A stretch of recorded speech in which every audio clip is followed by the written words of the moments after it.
Yo, salut à tous, c'est Mr. Canardo et NJ Music. On est là sur MCE, ça fait plaisir. Quand on sera mort, on sera des héros. Pour l'instant, on est des robeux et négros. J'ai porté mes couilles, j'ai porté la goule, car j'ai fait pleurer les douilles. Quand j'ai vu pleurer la maman, ils disent qu'on est fêlés, que notre avenir est scellé. Frère, on ouvre des portes, regarde, on passe à la télé. Ma mixtape s'appelle Chrysalide. Alors, j'ai voulu l'appeler Chrysalide parce qu'en fait, je suis sur mon album qui s'appelle Métamorphose. Et comme mon album, il met un peu de temps à venir, voilà, j'ai voulu appeler cette mixtape Chrysalide en attendant la métamorphose. Cette mixtape, c'est un peu plein de titres que j'avais déjà depuis pas mal de temps. Il y en a qui datent de 2 ans, il y en a qui datent de 1 an, il y en a que j'ai fait dans la foulée avant qu'elle sorte. Et c'est des titres que j'avais qui me plaisaient, mais qui ne correspondaient pas justement soit à l'album ou soit à l'album précédent. Mais j'aimais bien aussi, donc voilà, j'ai dit pourquoi pas les mettre dans une mixtape et les offrir à mes fans. Je dirais que le seul fil conducteur, c'est ma vie à moi, quoi.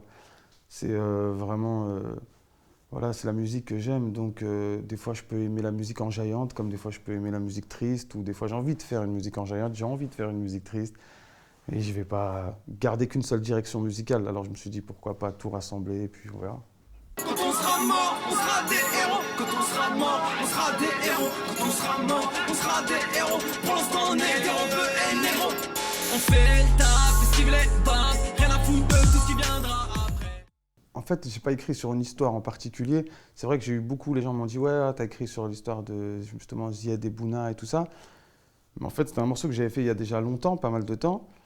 Et vu que c'est l'actualité en ce moment, c'est pour ça qu'on a repris, on a dit, mais en vrai de vrai, non, je disais juste que je pensais un peu à toutes ces stars, ou tous ces Mandela, ou tous ces Michael Jackson, ou tous ces mecs un peu disparus, et qu'on a reconnu un peu leur talent une fois qu'ils sont décédés. Donc voilà, je voulais faire un morceau de ça, et puis voilà, ça a donné ça.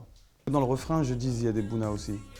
Je parle aussi de ceux qui ont chassé un peu les skins à Châtelet, tu vois, les anciens qui sont partis, et donc je me suis dit pourquoi pas en parler de tout ça, quoi. Et Zied Bouna aussi, c'est une cause qu'il faut défendre, et je me suis dit pourquoi pas en parler. En fait, on est parti faire le clip à Goussainville. Alors Goussainville, c'est une ville qui est à côté de l'aéroport Charles de Gaulle.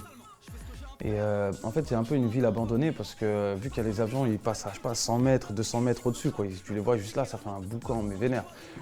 Et c'est une ville abandonnée. C'est ça qui est dingue. Et nous, on est parti faire le clip à l'intérieur, il y a des baraques. Mais on dirait que c'est Tchernobyl, c'est-à-dire il y a encore les canapés, il y a encore les vêtements, il y a encore les meubles, il y a une télé, tu te dis putain, et tu rentres par la fenêtre, et nous on est parti faire un clip là, mais ça fait flipper.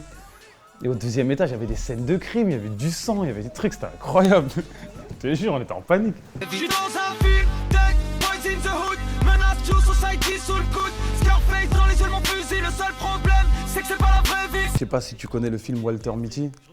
Non? Ok, c'est un film, c'est un mec qui se fait des films, quoi, tu vois. Il est là, tranquille, il est, je sais pas, à la station de métro, et d'un coup, il s'imagine qu'il y a un avion qui explose un bâtiment et qui sauve un chien de l'immeuble et tout. Il part dans un délire, mais après, fou, il revient, il est à la station de métro. Et je me suis dit, ouais, peut-être on s'est déjà tous fait des films comme ça, tu vois, où t'es à la poste et t'attends, ça met du temps, tu te fais un film en train de, tu vois, en train d'insulter la meuf et tu te bagarres et tout. Après, tu reviens, t'es encore en train de faire la file d'attente. Je trouvais ça intéressant aussi de développer ce thème, de se faire des films. Voilà. On est en train d'essayer de voir pour faire le clip, là, tu vois. Et de toute façon, la mixtape, là, elle vient de sortir, mais je vais la travailler pendant longtemps encore. Je vais faire pas mal de clips, je vais faire une tournée aussi. Et on va essayer de la faire vivre le plus longtemps possible, quoi. C'est pas parce que c'est une mixtape et que je la jette et que je la défends pas. Non, je vais la défendre comme si c'était un album, en vrai. Et je souhaite que tout le monde partage cette mixtape et qu'ils en parlent encore. Et en plus, c'est gratuit.